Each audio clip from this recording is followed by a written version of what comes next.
جہلم ضلع انتظامیہ کی جانب سے بلال ٹاؤن میں لگائے گئے سستا رمضان بازار کے اندر ڈپٹی کمشنر جہلم راؤ پرویز اختر کی طرف سے مہربانی بازار لگا دیا گیا۔ مہربانی بازار سے تمام شہری عید کی شاپنگ مفت کر سکتے ہیں۔ مہربانی بازار میں عید کے لیے جوتے، کپڑے اور دیگر اشیاء دستیاب ہیں۔ مزید تفصیلات بتا رہے ہیں MM5 نیوز کے بیورو چیف مصطفیٰ بٹ۔ جی مصطفیٰ، اس حوالے سے آپ کے پاس کیا تفصیلات ہیں، آگاہ کیجیے گا۔ موجود ہوں بلال ٹاؤن جیل میں، جہاں پہ حکومت کی طرف سے سستا رمضان بازار لگایا گیا ہے۔ تو اس بازار میں ڈپٹی کمشنر جہلم راؤ پرویز اختر صاحب نے ایک مہربانی بازار بھی لگایا ہے، جہاں سے لوگوں کو عید کی شاپنگ کے لیے فری کپڑے، جوتے، ہر چیز مل رہی ہے۔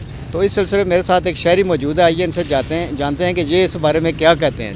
جی فرمائیے۔ بسم اللہ الرحمن الرحیم۔ DC صاحب نے یہ بہت اچھا اقتدام کیا اور غریب عوام کو یہ ریلیف مل رہا ہے، اور اس قسم کا ہر قسم کا یہ بازار ہونا چاہیے، ہر تحصیل میں، ہر ضلع میں ہونا چاہیے، اور DC صاحب کے بہت مشکور ہیں کہ غریب آدمی کو بہت فائدہ مل رہا ہے۔ جی، آپ نے سنا کہ شہری کہہ رہے ہیں کہ اس طرح کا جو اقتدام کیا ہے DC صاحب نے بہت اچھا کیا ہے، جس سے غریب عوام کو ریلیف مل رہا ہے۔ اس طرح کے پورے ڈسٹرکٹ میں بازار ہونے چاہیے۔